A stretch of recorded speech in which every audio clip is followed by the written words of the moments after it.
दोस्तों, पितृपक्ष शुरू होने से पहले अपने घर ले आओ यह 10 रुपये की चीज़। इतना पैसा आएगी कि संभाल भी नहीं पाओगे। आपकी 7 जन्मों की गरीबी दूर हो जाएगी। जो चाहोगे वह आपका हो जाएगा। पितरों की ऐसी कृपा होगी कि आपके घर परिवार में चारों तरफ से खुशियां ही खुशियां होगी। आपके जन्मों जन्म का पितृदोष समाप्त हो जाएगा, क्योंकि दोस्तों इस पितरपक्ष में बन रहा है पूरे 112 सालों के बाद महाधन लक्ष्मी योग। और ऐसे में अगर आप पितृपक्ष शुरू होने से पहले ही अपने घर में यह एक चीज ले आते हैं तो आपके पितृ आप पर प्रसन्न हो जाएंगे और आपको इतना धन दौलत देंगे, इतनी खुशियां देंगे कि आप भी पागलों के जैसे उछल पड़ोगे। अगर आपकी शादी नहीं हो रही है तो शादी हो जाएगी। अगर आपको संतान नहीं है तो बहुत जल्द संतान सुख मिल जाएगा।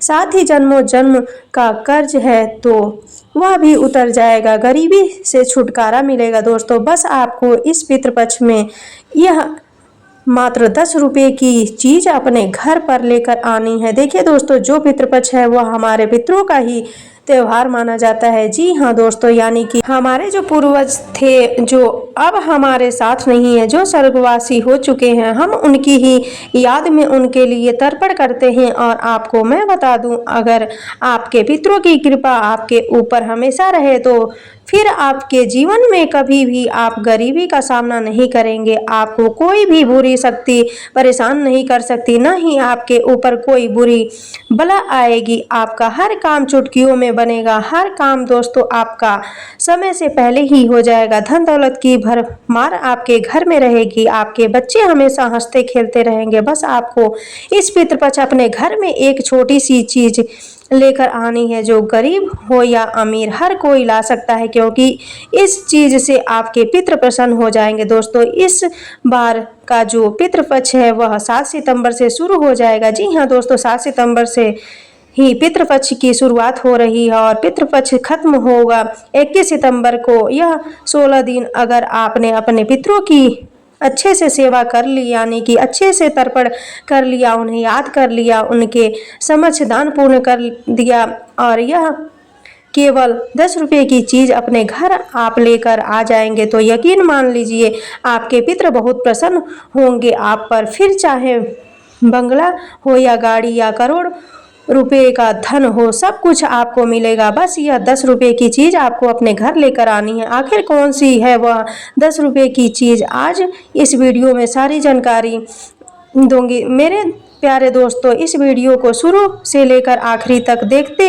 रहिएगा, क्योंकि यह वीडियो आपकी ज़िंदगी की सबसे महत्वपूर्ण वीडियो होने वाली है। इसीलिए वीडियो को लाइक कर देना और कमेंट बॉक्स में शनिदेव जरूर लिखिएगा।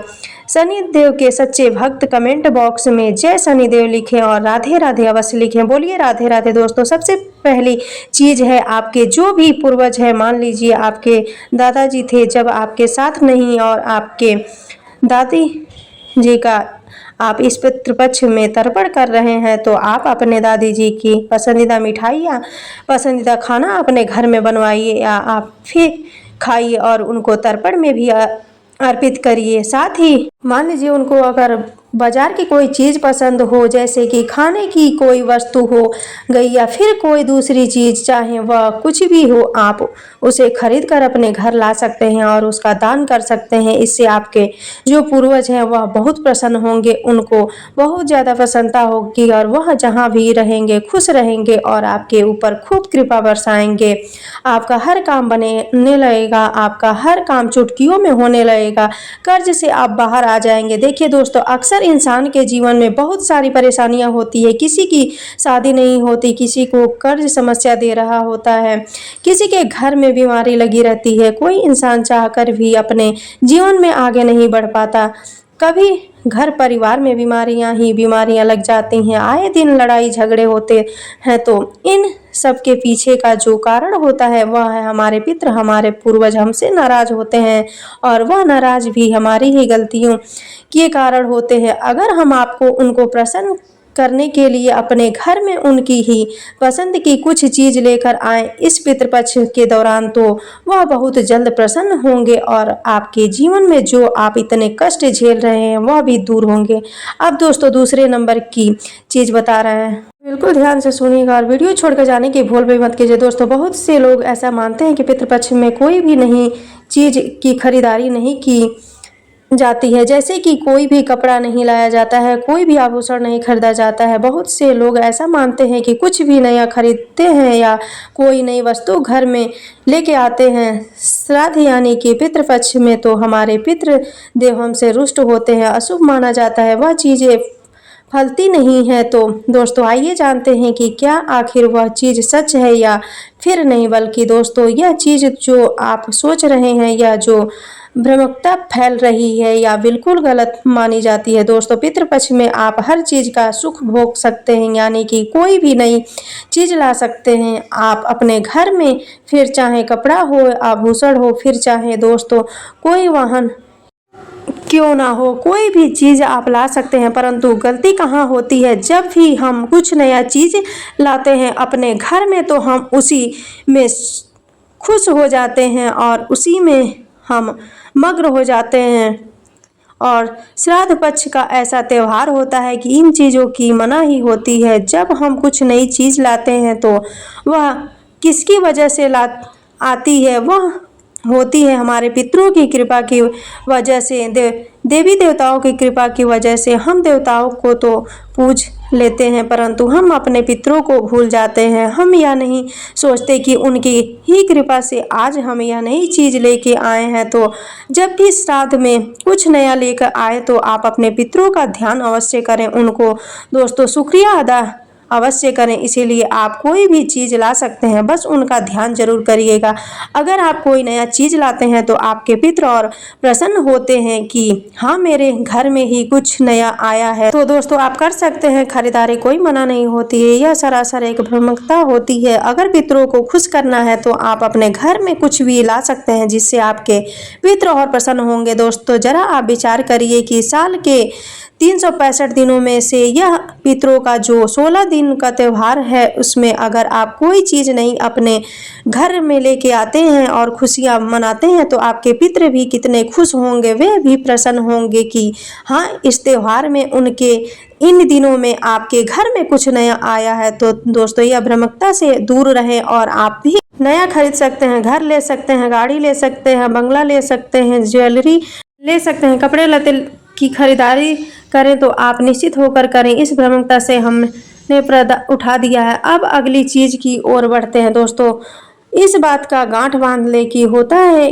क्या कि हमको तरक्की मिलती है तभी भी तो हम सब कुछ भूल जाते हैं। कुछ लोग देवी देवताओं को भी भूल जाते हैं, कुछ लोग भूल जाते हैं कि आखिर यह प्रगति उन्हें मिली तो मिली कैसे। कुछ लोगों में घमंड आ जाता है परंतु आप नहीं जानते कि आपकी जो यह प्रगति है, आपकी जो तरक्की है उसमें आपके पितरों का भी, आपके पूर्वजों का भी बहुत हाथ होता है। आपके घर में जो आपके पितर हैं उनका भी वास होता है और उन्हीं की कृपा से दोस्तों आपके भाग्य को मजबूती मिलती है और उन्हीं के आशीर्वाद से आप अपने जीवन में तरक्की करते हैं। तो जब भी आपको किसी चीज़ में सफलता मिले, तरक्की मिले, उनको भी दोस्तों श्रेयस भी दीजिएगा, उन्हें भी कहिएगा कि हाँ आज आपकी कृपा से, आपके आशीर्वाद से हमारे घर या हमारे फिर मुझे यह तरक्की मिली है। तो दोस्तों इस चीज़ को हमेशा गांठ बांध के रखिएगा कि कभी भी अच्छे दिन आने पर ना ही आप अपने पूर्वजों को भूलें, ना ही आप अपने घर के देवी देवताओं को भूलें, ना ही आप कुल देवी देवताओं को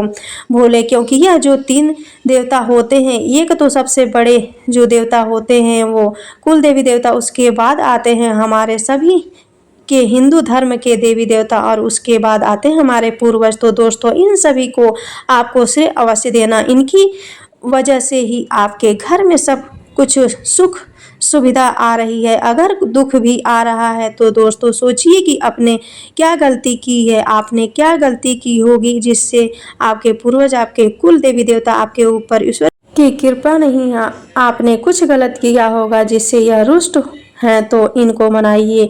इनको मनाना आप को आना चाहिए। पूजा पाठ करें, धूप ध्यान करें और दोस्तों कर्म अच्छे करें तो यह भी प्रसन्न होंगे और आपके घर में पुनः खुशियां आना शुरू होगी। या तो ज्ञान की बातें हो गई जो आपको ध्यान रखना चाहिए। अब आखिर आप घर में क्या लाएं? एक छोटी सी चीज लानी है दोस्तों। मान लीजिए आपके पूर्वज हैं, आपके बहुत खास वाले पूर्वज हैं, जैसे कि किसी के पिता हो सकते हैं, किसी के दादा हो सकते हैं, किसी की माँ हो सकती हैं, दादी हो सकती हैं। तो आपको याद रखना है कि उनको पसंद क्या था सबसे ज़्यादा। मान लीजिए आपके पूर्वज को सबसे ज़्यादा सोने की अंगूठी पसंद थी या कोई सोने की चैन पसंद थी तो आप वह ला सकते हैं। जिसके पास शक्ति ना हो तो आप कोई चीज़ और भी ला सकते हैं। मान लीजिए उनको कुर्ता पहनना पसंद था तो आप अपने घर में कुर्ता ला सकते हैं। उनकी पसंद जैसा वह जो पहनते थे वैसा कुर्ता ला सकते हैं। उनको पसंद थी उनकी छड़ी, यानी कि वह अगर किसी छड़ी पर चलते थे तो आप वो छड़ी लेके आ सकते हैं। उनको जो भी पसंद था, मान लीजिए उनका खाने में गुलाब जामुन पसंद था तो आप अपने घर में गुलाब जामुन बनाइए। इन श्राद्ध के दिनों में गुलाब जामुन बनाइए और उनको भोग लगाइए। उनको पसंद था कोई नमकीन तो आप वह नमकीन लेके आए।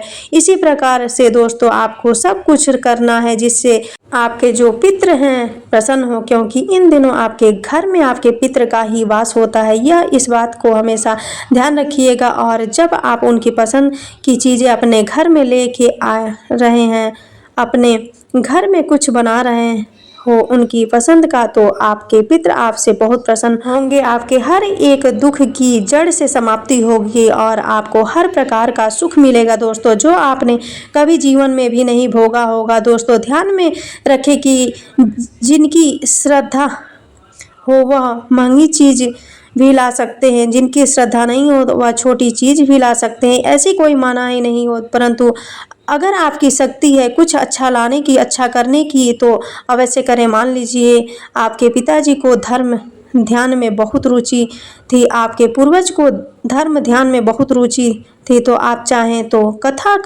करवा सकते हैं। आप चाहें तो किसी धर्म स्थान में दान दे सकते हैं, किसी गौशाला में दान दे सकते हैं। आप चाहें तो दोस्तों अगर उनको प्राणियों के प्रति रुचि थी, जैसे कि कुत्ते प्यारे थे तो आप कुत्ते को गोद ले सकते हैं। अगर गाय प्यारी थी तो आप गाय को दान कर सकते हैं। ऐसी बहुत सी चीज़ होती है जो आपको ध्यान में रखना चाहिए। अगर आप चाहें कि इन पितृपक्ष के दिनों में आपके पितृ प्रसन्न रहें और आपको हर एक सुख दे तो आप यह अवश्य करिएगा दोस्तों। अपनी श्रद्धा के अनुसार जरूर करें, क्योंकि यह जो 16 दिनों का पितरों का जो त्यौहार है वह हमेशा बहुत खास होता है। जीवन में इन 16 दिनों के बाद जब नवरात्रि शुरू होती है तो भी हमें बहुत चीज़ें ध्यान रखने की होती है, परंतु नवरात्रि से पहले ही यह जो त्यौहार होता है पितरों का, आपको वह हर एक सुख देकर जाता है जो दिवाली आने तक आप भोगेंगे, इसीलिए पूरी ज़िंदगी भी भोगेंगे, परंतु दिवाली तक दोस्तों आपको वह सुख मिलना शुरू हो जाएंगे। अब अगली चीज़ है दोस्तों जिन चीज़ों का ध्यान रखना कि जिससे आपके पितृ आपसे नाराज़ ना हो। तो दोस्तों सबसे पहली चीज़ है, मान लीजिए जो आपके पूर्वज थे उनको अगर किसी चीज़ से बहुत ज़्यादा नफरत हो, मान लीजिए आपके पूर्वज को अगर शराब से नफरत है तो शराब को कभी भी इन दिनों घर में मत आने दीजिएगा। मान लीजिए आपके पूर्वज को किसी सब्जी से नफरत थी, जैसे कि उन्हें करेला पसंद नहीं था, तो अपने घर में करेला इन 16 दिनों में भूल कर भी ना बनाइए। इस बात का हमेशा ध्यान रखिएगा। और अगली चीज़, मान लीजिए आपके पूर्वज को आपके किसी इंसान से बहुत ज़्यादा प्रेम था, यानी कि मान लीजिए अगर आपके दादाजी को उनके पोते से बहुत प्रेम था तो आप उस पोते को बहुत ज़्यादा प्रेम करें। इन श्राद्ध के दिनों में उसकी खुशी का ध्यान रखें, यानी कि उनको जो प्रिय था इंसान, उस इंसान को आप प्रेम करें, उस इंसान की सुख शांति का, उसके सुखों का ध्यान रखें तो उससे वह और प्रसन्न होंगे, क्योंकि जो उनका खास था, जो उनका प्रिय था, अगर आप उसे भी ध्यान में रहे हैं और उसको खुश रख रहे हैं तो दोस्तों इससे वह भी प्रसन्न होंगे। लेकिन उनका जो प्रिय इंसान है अगर आप उसी को दुख पहुंचा रहे हैं, वह अगर खुश नहीं है और अगर वह दुखी है तो वह भी दुखी जरूर रहेंगे। मान लीजिए आपके जो दादाजी थे, अगर आपकी दादी अभी भी जिंदा हैं और अगर आपकी दादी नाखुश हैं, आपकी दादी मान लीजिए कि किसी वजह से दुखी हैं इन श्राद्ध के दिनों में या अन्य दिनों में भी, तो दोस्तों उससे वह भी दुखी होंगे। इसीलिए इन चीज़ों का हमेशा ध्यान रखिएगा। तो दोस्तों आज की वीडियो में बस इतना ही। कोई गलत बात कही हो तो किसी चीज़ से ठेस पहुंची हो तो माफ़ी चाहेंगे, परंतु दोस्तों हमने उदाहरण के तौर पर सब कुछ कह दिया है जिससे आपको क्लियर समझ में आ जाए। धन्यवाद दोस्तों। सभी चीज़ों का पूरा ध्यान रखिएगा। इन 16 दिनों में भी आप अपने पुत्रों को, अपने पूर्वजों को बहुत प्रसन्न कर सकते हैं। धन्यवाद। जय माता दी। आपका उज्जवल भविष्य हो।